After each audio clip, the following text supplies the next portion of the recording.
Bonjour, je suis Nadia, accompagnatrice parentale. Personne ne devrait se retrouver démuni face à ses enfants. Alors je vous livre dans ce podcast des clés de compréhension et de réflexion, des témoignages réconfortants de parents en difficulté et des interviews d'experts. À vous de piocher votre bonheur. Bienvenue dans ce podcast pour et par les parents. Bienvenue dans Grands Défis et Tout Petits. Bonjour à toutes et à tous. Je vous retrouve pour cet épisode spécial qui clôture la fin d'année 2021 et la première année de mon podcast. Je tiens à remercier tout de suite toutes les personnes qui m'ont laissé un message que je vais diffuser à la fin de cet épisode. Je vous remercie très chaleureusement pour vos mots qui m'ont énormément touchée et aussi quand vous avez fait participer vos enfants, c'est vraiment très touchant et ça me motive énormément pour l'année à venir. Alors justement, au-delà de diffuser vos messages, je voulais faire un petit bilan de cette année et me projeter l'année suivante, un peu comme les bilans, les entretiens professionnels qu'on peut avoir dans les entreprises. Désolée si j'ai toujours un peu la fibre salariée, mais ça va venir, ça va disparaître petit à petit et je vais pouvoir créer ma patte entrepreneuriale. Du coup, alors, mon podcast est né le 1er décembre 2020. Donc bon, ça fait un tout petit peu plus d'un an. Mais voilà, c'est vraiment une grande aventure. J'ai rencontré énormément de personnes, que ce soit des invités ou des auditrices. À chaque fois, des rencontres qui m'ont apporté beaucoup de savoir théorique, puisque je faisais des recherches, une expérience personnelle vue par l'invité en lui-même, et cette découverte en fait de l'expérience qui peut être très différente d'un invité à l'autre, même si le problème peut être le même. Et ça m'apporte aussi, ça nourrit aussi mon besoin de comprendre en fait les différents comportements que peuvent avoir des adultes et qui forcément sont différents selon une personne lambda ou une autre. Donc voilà, je pense que cette année ça a été aussi rythmé par, je dirais, le fait de sortir de sa zone de confort, puisque déjà dans un premier temps, j'étais pas du tout quelqu'un qui savait s'exprimer comme je m'exprime aujourd'hui. Si on réécoute mes premiers épisodes, notamment avec mes deux copines Manon et Mariette,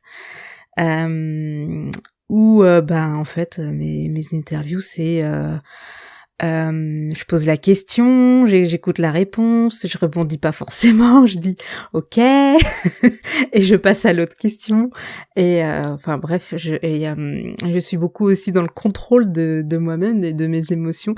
Là, j'ai tendance quand même plus à me relâcher, j'ai aussi un peu plus d'expérience, ça fait 1 an que je fais ça maintenant, à raison de un épisode tous les 15 jours au début et puis un épisode toutes les semaines.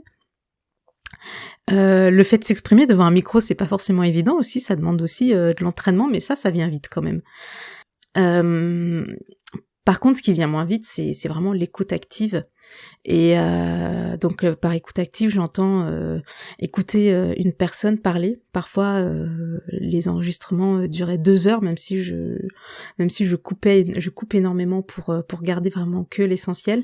Mais c'est important, je trouve, de prendre au moins 2 heures avec une personne, puisque au début on la connaît pas du tout. Petit à petit, elle se livre et donc il y a le temps de la mise en confiance aussi, qui est important. Donc voilà, c'est quand même 2 heures d'écoute active. Et l'écoute active, c'est quelque chose qui prend beaucoup d'énergie, parce qu'il faut, on peut pas se permettre de zapper 5-10 minutes de ce qu'une personne dit. Donc ça prend beaucoup de temps, d'énergie et de disponibilité émotionnelle aussi. Et mine de rien, ma formation en PNL m'a aussi permis d'être un peu plus compétente là-dessus, sur l'écoute active, puisque c'est quelque chose qu'on met aussi en place dans les séances PNL. Donc voilà, j'ai énormément appris là-dessus.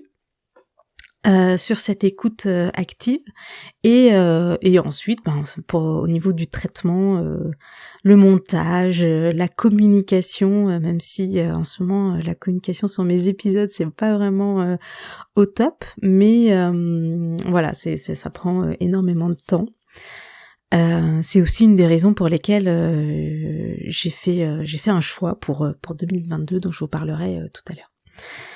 À part ça, donc je disais, j'ai énormément rencontré de personnes et j'ai découvert plein de sujets, notamment le dernier en date avec Warda sur l'autisme, dont je ne connaissais rien du tout, et j'ai vraiment découvert les choses, les différents aspects, les différentes formes d'autisme qu'il peut y avoir, et surtout la prise en charge. Et le fait qu'en France on soit assez en retard là-dessus. Donc en fait je découvre pas mal d'aspects sur chaque sujet, et ça me permet en plus de nourrir ma reconversion que j'ai menée.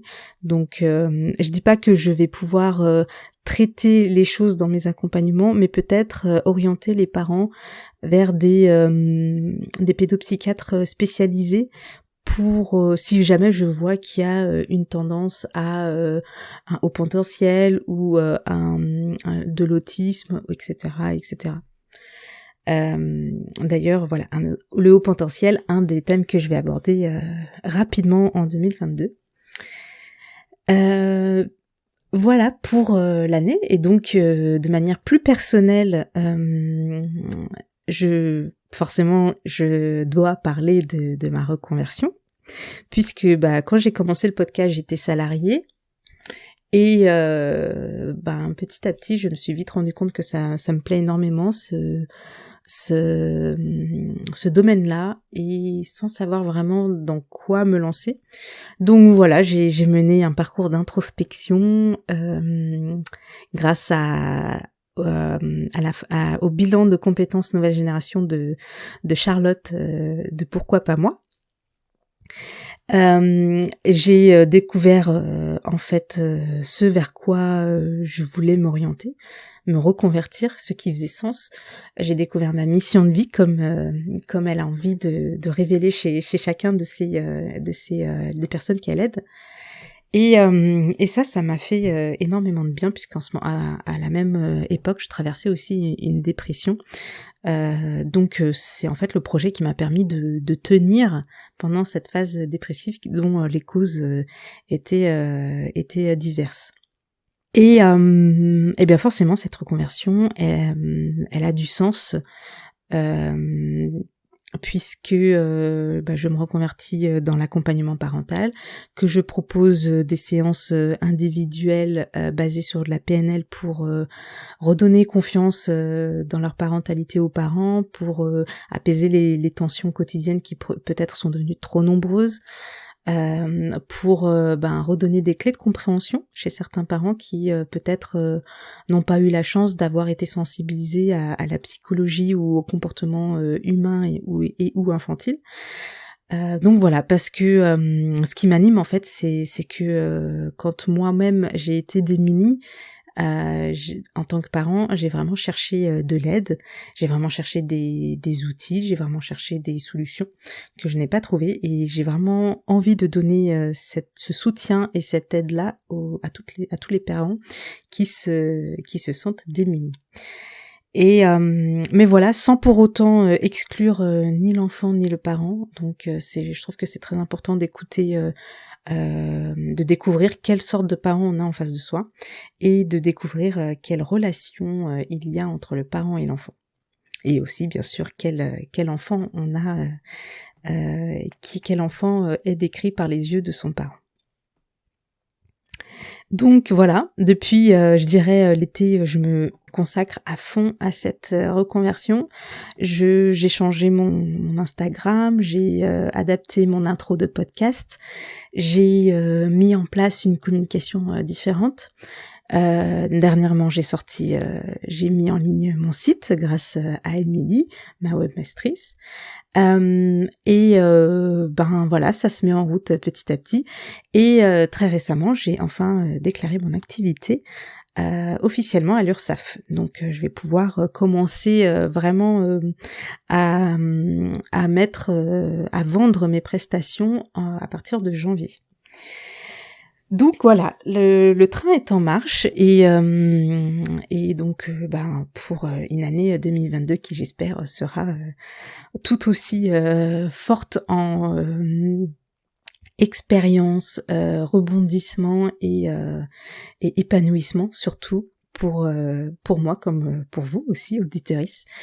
Donc j'en viens du coup à l'année 2022. Alors je vous disais que j'avais un petit ajustement à faire parce que je pense que peut-être que vous en êtes rendu compte durant de septembre à maintenant, fin décembre, je suis sur un rythme de 1 épisode par semaine.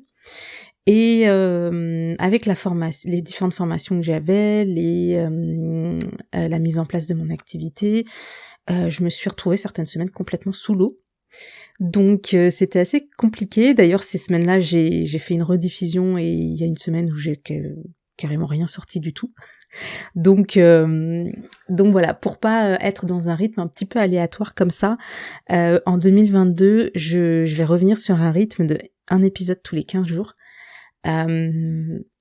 Parce que je vais concentrer beaucoup d'énergie et de temps à mon activité professionnelle, ma nouvelle activité professionnelle, qui fait vivre aussi ma famille. Donc il faut vraiment que je redouble d'énergie pour atteindre mes objectifs que je me suis fixés. Et donc forcément ça veut dire réduire un petit peu le rythme du podcast, puisque le podcast c'est une activité que je fais complètement de manière bénévole. Je ne mets pas en place de pub, je ne touche rien. Et même la promotion du podcast, je le fais sur mon temps à moi, sur mon énergie. Je fais appel à personne pour ça. Donc voilà, mais néanmoins, ça veut pas dire qu'il y aura la qualité sera moindre, puisque justement, en diffusant 2 fois moins d'épisodes, j'ai aussi l'intention de mettre 2 fois plus de qualité. Donc les témoignages seront toujours, les invités plutôt seront toujours choisis avec attention. Et les témoignages, je les mettrai toujours sous forme de narration, donc avec un montage où la personne raconte son expérience, sa situation, ses ressentis dans les détails. Et avec toujours des recherches que je fais sur le défi en question, des recherches statistiques pour vous apporter des compléments théoriques. Et donc il y aura toujours les épisodes tips où je vous dévoilerai 2-3 astuces qui je juge pertinentes. J'ai vraiment plein d'idées là-dessus, donc ça c'est pas prêt de s'arrêter.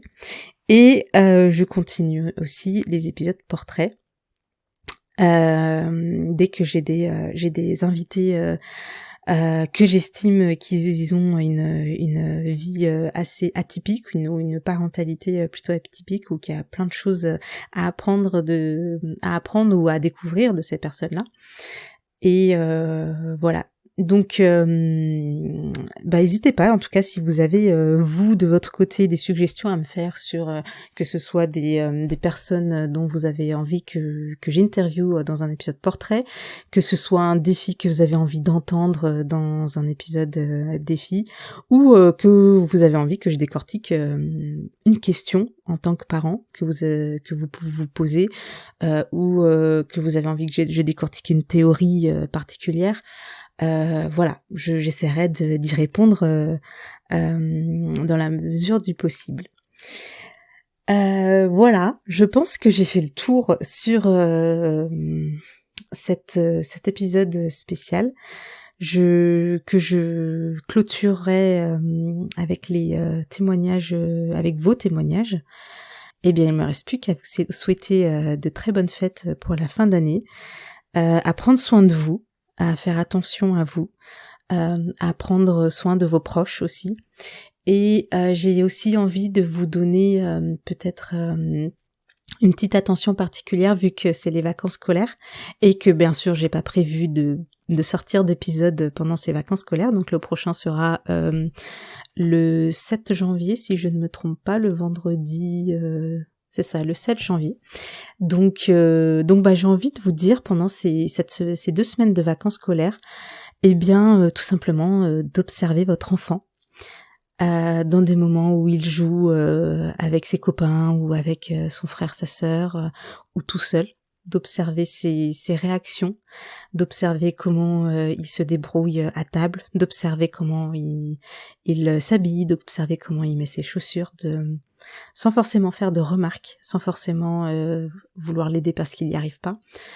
Voilà, de tout simplement prendre le temps et de vous dire que voilà, vous avez devant vous peut-être un enfant qui vous comble de bonheur, qui vous donne, qui vous fait rire tous les jours, qui vous rend fier et que vous avez la chance, voilà, de vous retrouver en famille et de vous retrouver tous ensemble pendant ces fêtes de fin d'année. Voilà, je vous laisse maintenant écouter les magnifiques témoignages que j'ai reçus et je vous dis à très vite, à l'année prochaine. Coucou Nadia, moi c'est Fanny Vella. On a eu la chance de pouvoir échanger toutes les deux lors d'un épisode dans lequel j'ai eu la chance d'être invitée. Moi ce que j'adore dans ton podcast, c'est à quel point tu valorises chaque personne que tu reçois et chaque parent en fait à travers les mots que tu utilises pour décrire tous les types de parentalité qui existent. J'aime comme tu ramènes ton expérience avec plein de pudeur et ta grande écoute, ta grande délicatesse. J'ai adoré entendre le contraste de nos deux voix entre moi qui était surexcitée et toi qui était la douceur incarnée, même si on a toujours tendance à se regarder après en se disant que l'autre fait toujours mieux que nous. Comment je vois ma parentalité en constante progression. Et mon grand défi actuellement, c'est d'essayer de me concentrer un peu plus sur ce que je sais déjà faire plutôt que sur ce que je ne sais pas encore. Et il y a un peu de chemin, mais comme je dis toujours, quand on conscientise des choses, déjà, c'est un premier pas et ça nous emmène normalement vers le chemin du progrès. Voilà, alors merci encore pour tout ton contenu, ta gentillesse, ton écoute et puis du coup aussi les personnes que tu nous invites à découvrir. Merci Nadia. Salut Nadia, c'est Christelle, ta filleule de Polytech. On s'était retrouvés un peu par hasard comme ça sur Instagram. Enfin par hasard, je pense qu'en fait ça m'avait orientée vers ta chaîne et vers ton profil Grand Défi et Tout Petit. Et là je commence à écouter. Je t'avoue que c'était dans la liste de choses que je voulais faire depuis longtemps et là j'ai un peu de temps donc j'écoute et je te félicite pour ta première année de podcast, c'est vraiment super. Je te félicite aussi pour ta reconversion parce que c'est pas forcément évident, moi j'y pense aussi donc on verra bien à l'avenir.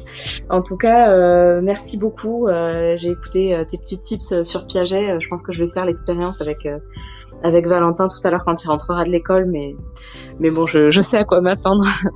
En tout cas, je te félicite, je te souhaite bon courage et puis si j'avais été à Lille, je serais bienvenue ce soir pour l'atelier, mais bon, voilà, je suis à Toulouse donc ça se fera pas.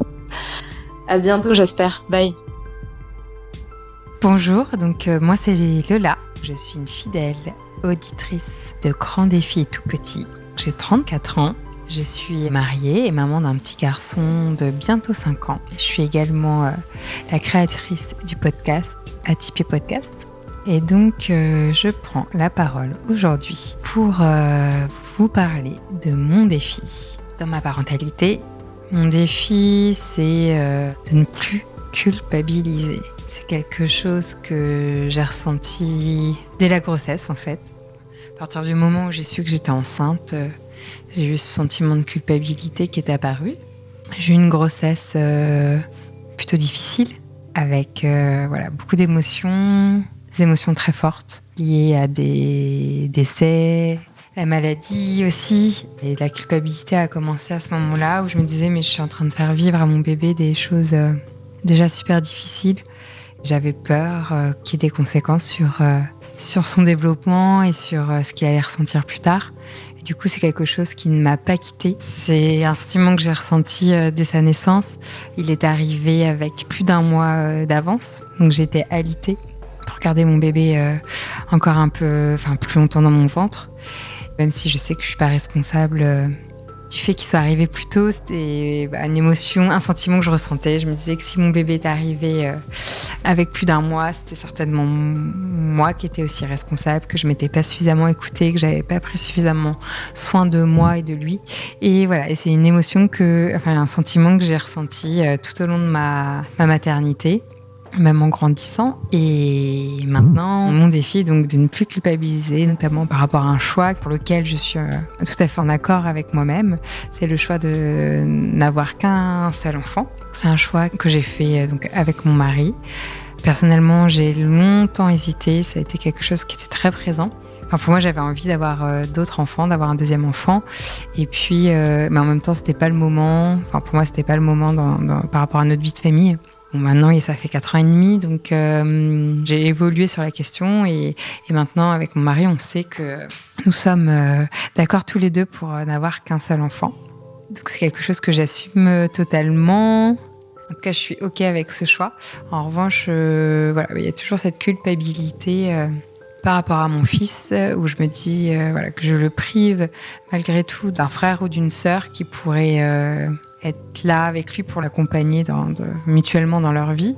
Du coup, je compense énormément en étant très présente pour lui, en jouant beaucoup avec lui. Je me dis finalement, d'une certaine manière aussi, on le prive d'une personne, d'un frère ou d'une sœur avec lequel il pourrait jouer.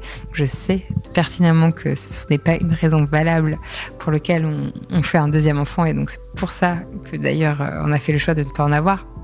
En tout cas, moi, mon défi actuellement, c'est d'arrêter de culpabiliser, de travailler ça. Donc, c'est pas évident. Ensuite, comme je disais au tout début, je suis une fidèle auditrice de Grands Défis Tout Petits. J'ai particulièrement apprécié plusieurs épisodes que j'ai beaucoup appréciés, mais notamment le défi numéro 11 avec Chloé du compte Instagram Mal de Mer, qui parle de ses difficultés et de sa dépression postpartum. Et puis également le défi numéro 19 avec Amandine, qui parle de culpabilité de postpartum. Alors c'est des choses qui résonnent beaucoup en moi. Ce sont des témoignages que j'ai énormément appréciés. Et je trouve ça super que tu puisses donner la parole à ces mamans pour qu'elles puissent en parler.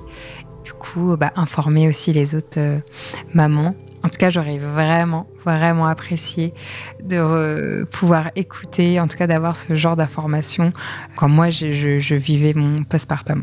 Et puis, évidemment, l'épisode que j'ai vraiment adoré, c'est ton défi, Nadia.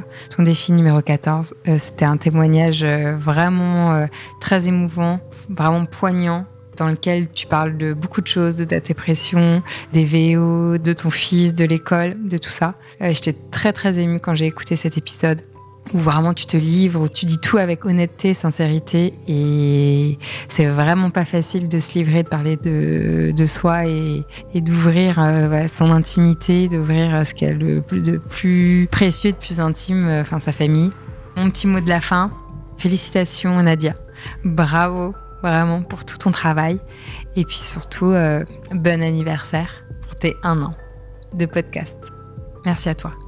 Bon anniversaire, Grand Défi et Tout Petit.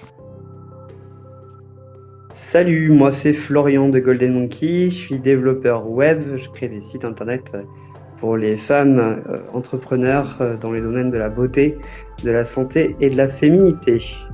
Je suis papa de 2 enfants, une grande fille de 6 ans qui s'appelle Amalia et d'un petit garçon de 2 ans et demi qui s'appelle Com. Moi, j'ai découvert ce qu'était être parent, ce qui est plutôt une notion. On part avec l'idée de comment on sera plus tard, par rapport en fait à ce qu'on a reçu comme mode d'éducation. Et puis il y en a qui vont choisir de faire tout l'inverse quand ils sont pas contents, d'autres qui vont essayer de répéter la même chose que ce qu'ils ont reçu. Et puis après aussi, on a moi, j'ai pu remarquer que j'avais des schémas, des automatismes en tout cas qui se mettaient en place par rapport à ce que j'avais reçu. Et puis après, l'idée c'était de voir un peu ce que je pouvais faire de différent. Donc c'est pour ça que je m'intéresse pas mal à ce qui tourne autour de la parentalité. Je suis rarement dans une dualité de faut pas ou faut faire ci ou pas faire cela.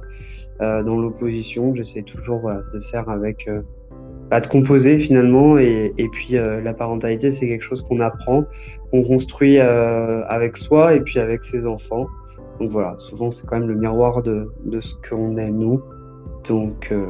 Donc voilà, je pense que la parentalité, ça se construit. Bonjour Nadia, et merci beaucoup de nous laisser la parole pour les 1 an de ton podcast. Je suis Mylène, j'ai 35 ans, j'ai 2 enfants. Je vis en concubinage dans le sud de la France. J'ai un garçon qui a 5 ans et demi et une fille qui a 17 mois. Et pour moi, la parentalité, c'est quelque chose qui évolue, qui s'apprend au fur et à mesure. C'est vraiment le sentiment que j'ai quand je pense à la parentalité. En tout cas, pour moi, ça n'a pas toujours été une évidence. Ça a vraiment été une évolution. Au fur et à mesure de l'évolution elle-même de mes enfants. Mon couple aussi a évolué. Et c'est vraiment quelque chose au départ qui a été loin d'être évident, qui a généré beaucoup de charge mentale pour moi. Beaucoup aussi d'hypervigilance. Mais à la fois, la parentalité, c'est aussi quelque chose de génial, dans le sens où c'est une forme de développement personnel en fait. On fait appel à des ressources qu'on ne soupçonnait même pas avoir. Et le fait de se mettre à hauteur d'enfant, de réobserver les vraies choses, ça rappelle un peu à notre enfant intérieur, d'observer la lune, d'écouter le chant des oiseaux. Et ça, je trouve qu'il y a vraiment que les enfants qui sont capables de nous faire revenir à tout ça, à l'essentiel. Et c'est ça qui est magnifique. Encore merci Nadia. Coucou Nadia, c'est Christelle du podcast Amour, Sexe et Voyage. J'ai 32 ans et je te fais ce petit message depuis littéralement le bout du monde parce que j'habite en Nouvelle-Zélande. Du coup, je voulais souhaiter un très très joyeux anniversaire à Grand Défi et Tout Petit et surtout aussi te féliciter parce que le podcast ne s'est pas créé solo, évidemment. Tu es derrière et je sais très très bien le temps et l'énergie que prend un podcast. Donc bravo pour cette première année. C'est vraiment une réussite. Moi, personnellement, je ne suis pas maman. Je prévois pas forcément de l'être. Mais je suis vraiment fascinée et passionnée par justement la parentalité. Et donc, à travers les témoignages et les interviews qu'il y a dans ton podcast, j'apprends plein de choses. C'est hyper intéressant. Donc, longue vie à ton podcast. J'espère que tu fêteras les 2, 3 ans, 5 ans, qui sait, de ton podcast. Et j'espère écouter plein de nouveaux épisodes. Voilà, je t'embrasse depuis la Nouvelle-Zélande et je te dis à très très vite. Joyeux anniversaire maman. Joyeux anniversaire. Bravo, merci et je t'aime. Maman. Merci Nadia et bravo pour ton courage et ton optimisme.